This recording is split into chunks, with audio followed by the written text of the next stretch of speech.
Welcome to EPG Pathshala. This module entitled Positive Discrimination is the first module of Unit 4 entitled Women and Reservation Contemporary Debate of the Women's Studies course. The objective of this module is to introduce the concept of positive discrimination with special reference to reservations for women in India.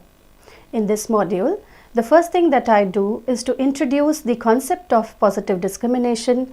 Then I try to cover the debate surrounding the notion of positive discrimination, the arguments that are given regarding how positive discrimination as a compensatory mechanism is needed for societies where inequality has been institutionalized in one form or the other due to the hierarchical structure of the society. In the next section, subsequent section, I try to throw light on how the principle of positive discrimination has been applied and conceptualized in the Indian context. In this section, I try to cover the constitutional provisions that are being made for practicing or applying positive discrimination to specified groups in society. In the subsequent section, I try to discuss positive discrimination in the context of India for women in particular.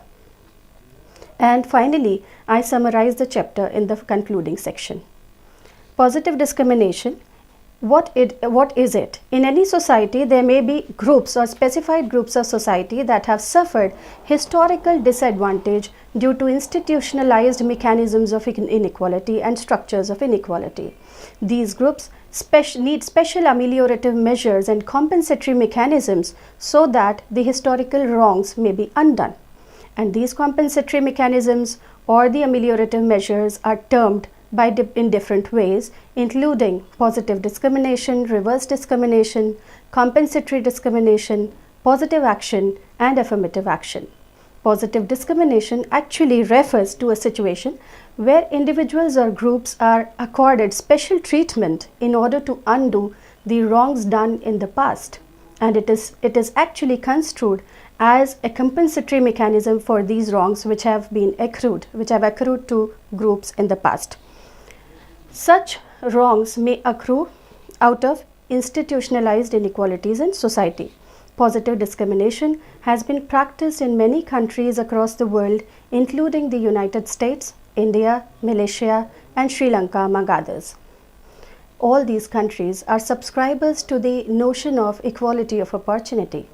However, it is believed that when there is a membership of specific groups where historically they have been disadvantaged, then equality of opportunity is something which is unachievable, or those groups are deprived of equality of opportunity, and therefore they must be compensated. In this sense, positive discrimination is the philosophy or principle which actually tries to attain equality for those groups who have been hitherto not equal or less than equal. And it is, in this sense, it is also an intended or deliberate departure from the notion of formal equality. I shall now start to introduce the concept of positive discrimination. I shall now cover the debate around the concept. Positive discrimination has raised critical questions and moral debate based on philosophical principles of justice and equality and their application in practice. In fact, the term positive discrimination is sometimes considered as an oxymoron, a self-contradiction.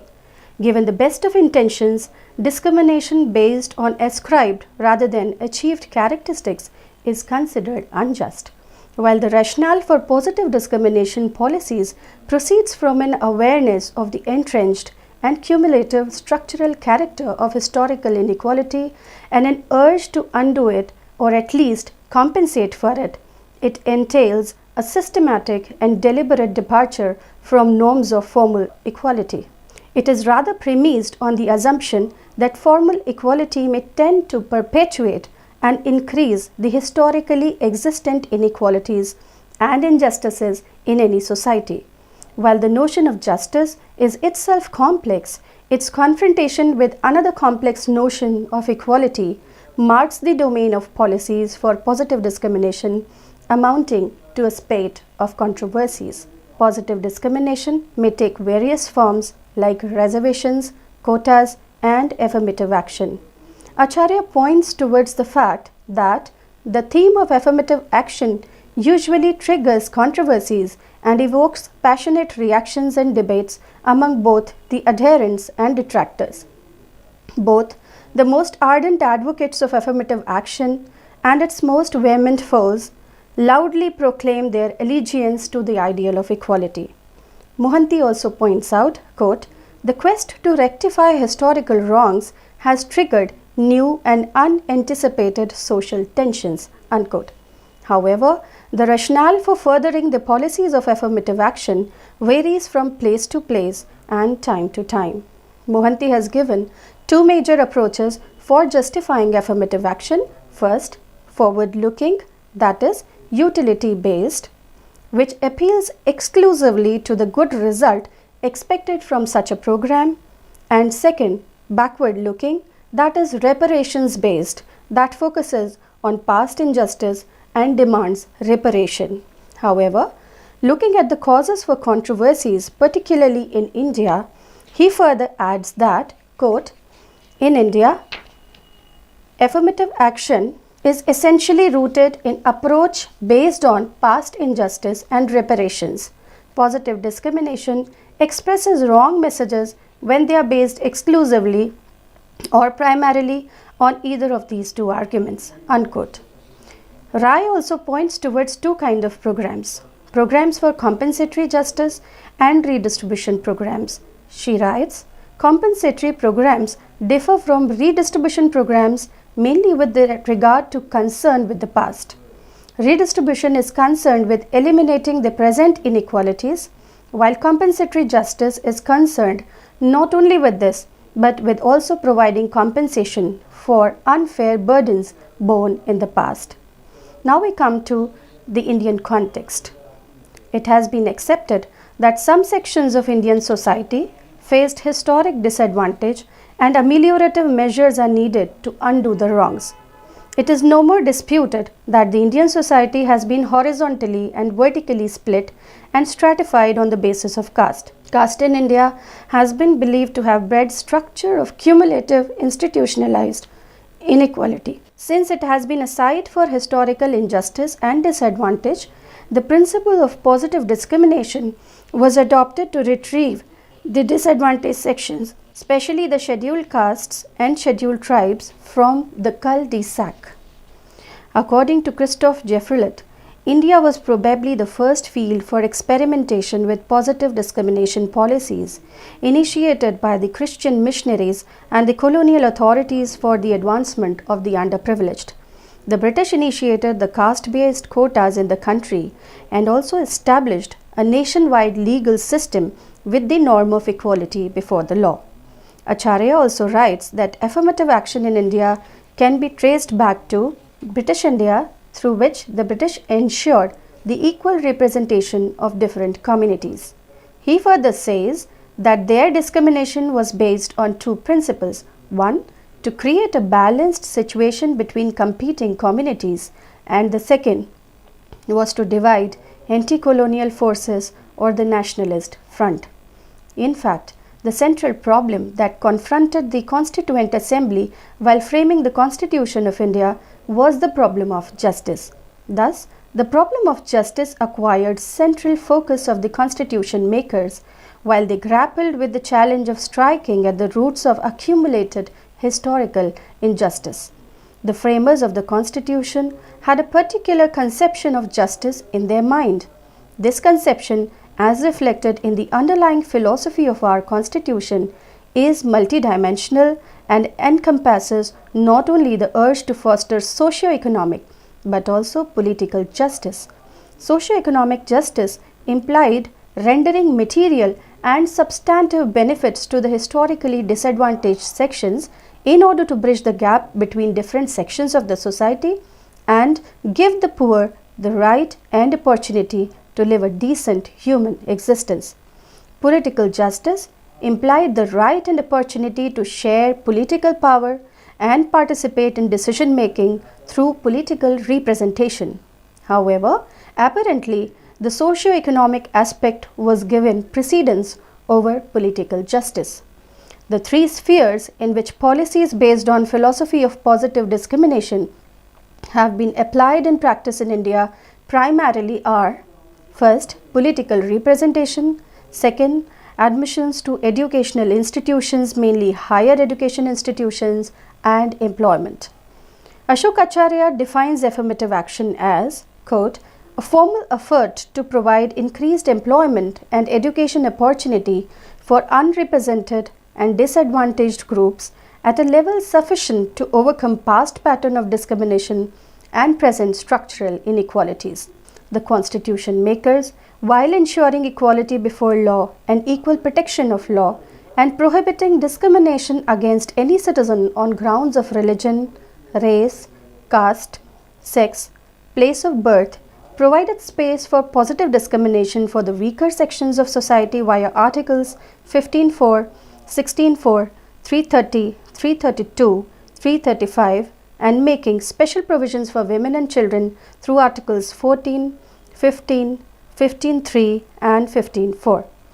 The principle of legislative seat reservations for scheduled castes and scheduled tribes was enshrined in the 1950 Constitution. The Constitution also allowed for positive discrimination to assist other backward castes. The Government of India Act of 1935, which implemented the concept of group representation on a new scale, for the first time granted women reserved seats along with some 11 other categories. While this got translated into reservations for the SCs and STs in all the three spheres referred to above, in the case of women, even the discussion remained limited to considering positive discrimination for women in the sphere of political representation alone. As discussed earlier, this too remained a contested domain beyond the smooth passage of the 73rd and 74th Constitutional Amendment Bills, granting 1/3 reservations to women in the Panchayati Raj institutions. This raises the question as to whether women have faced only political disadvantage in the Indian society. The policies directed at gender justice for women in India should be aimed at fostering socio-economic justice along with political justice.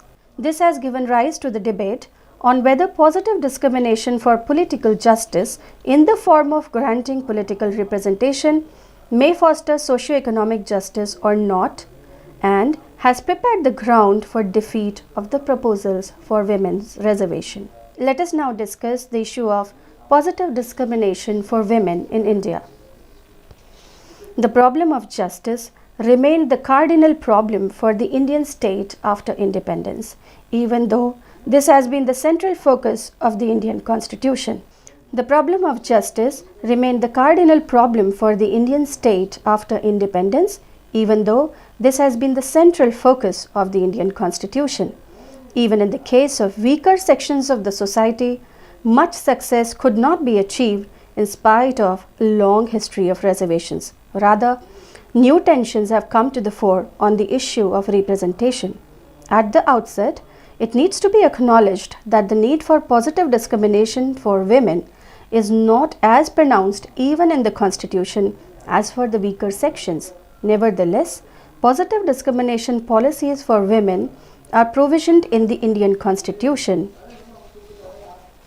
which is reflected in the preamble, fundamental rights, fundamental duties, and directive principles of state policy.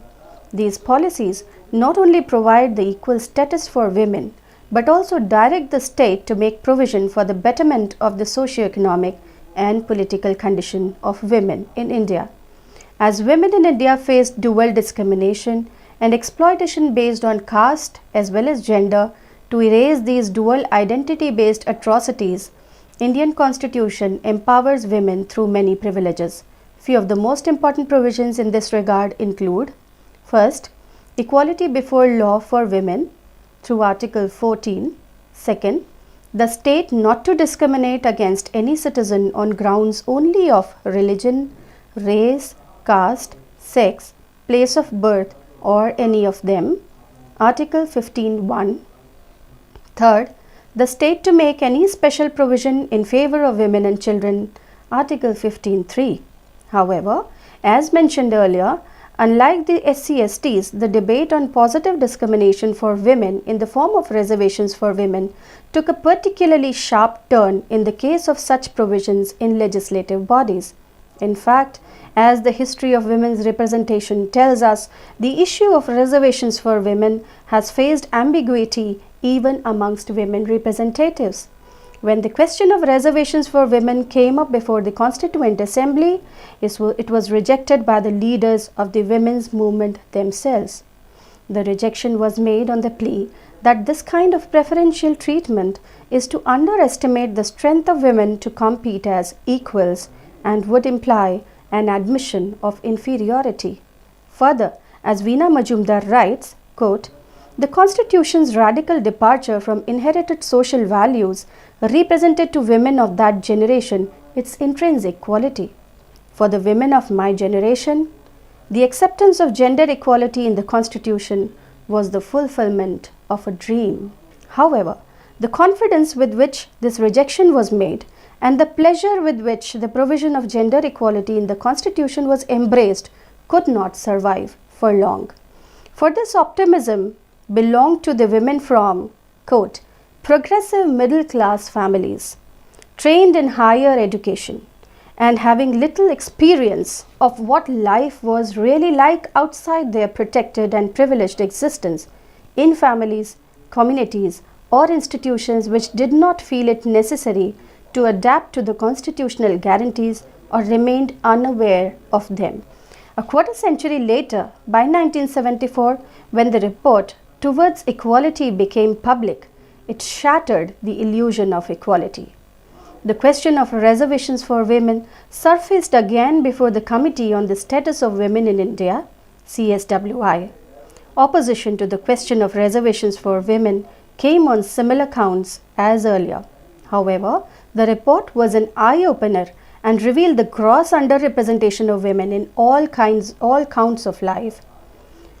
However, the report was an eye-opener and revealed the gross underrepresentation of women in all counts of life, particularly in decision-making. On the issue of rural women, the committee was unanimous in making the recommendation of establishment of statutory women's panchayats. The CSWI, however, rejected the reservation of seats for women in parliament and state assemblies. This was, although not an easy decision.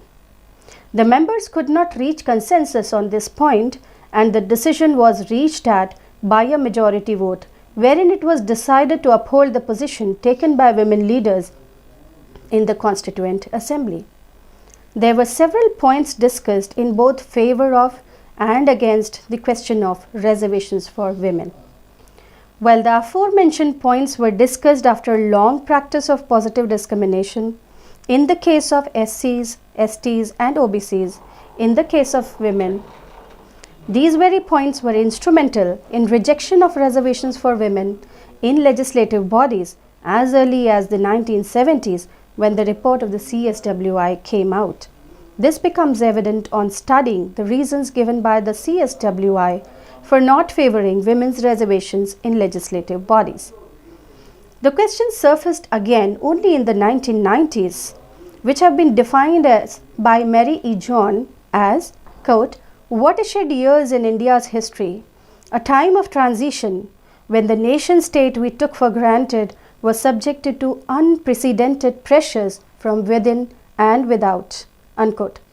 John locates the introduction of the 81st Amendment Bill in the context of liberalization of the Indian economy, the anti-Mandal agitations against the extension of reservations to OBCs, the other backward classes, the emergence of lower caste parties such as the Bahujan Samaj Party and the Samajwadi Party, and the rise of the dominance of a BJP-led coalition at the center. It was in this context that the Women's Reservation Bill was mired in the conflict over demand for sub-quotas for women belonging to other backward classes and minorities. Speculating about the reasons why political parties who supported the reservation of seats for women in local bodies are reluctant regarding similar legislation at the parliamentary level, Shireen Rai and Kumud Sharma wonder, quote, "Could it be that enhanced representation of women in the national parliament spells a far greater and immediate challenge to the gendered status quo within the party political system? Or conversely, is it that the pattern of quota systems in India have shown that the elite-based strategies of empowerment are less helpful to groups seeking greater recognition than those based on grassroots institutions?" Unquote. While trying to identify the reasons for such hot contestation, the moot point is that the philosophy of positive discrimination itself is not free from contestation and debate.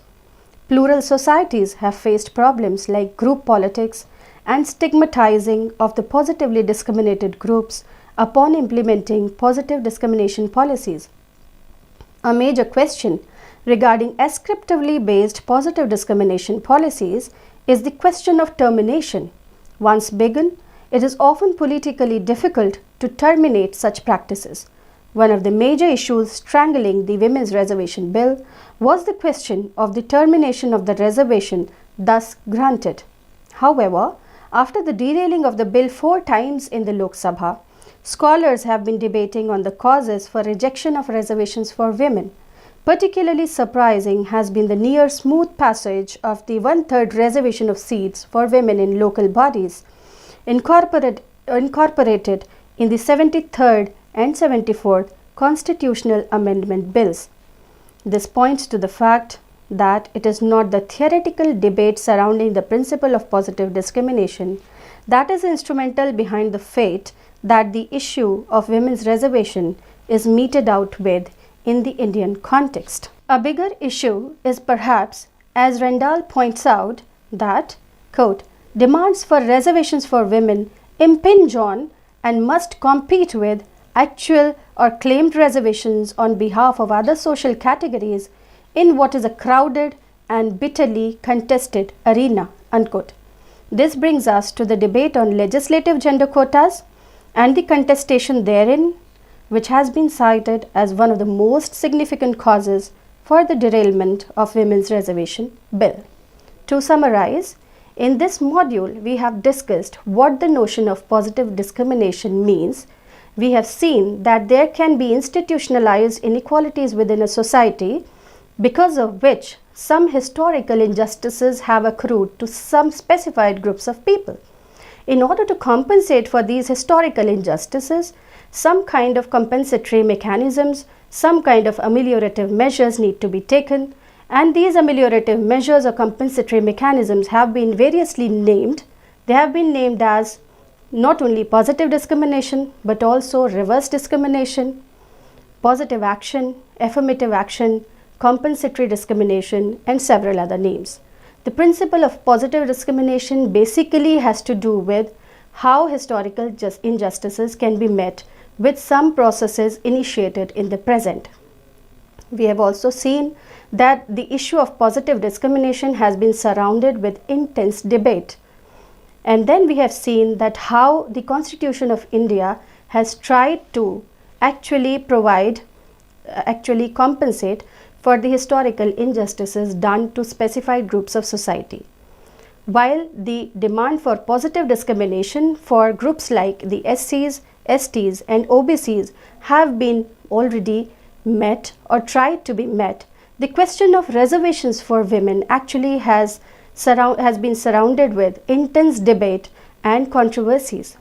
That is also the reason why the Women's Reservation Bill has been mired and derailed 4 times in the Lok Sabha. In the following modules, we shall look into more of these causes. Thank you.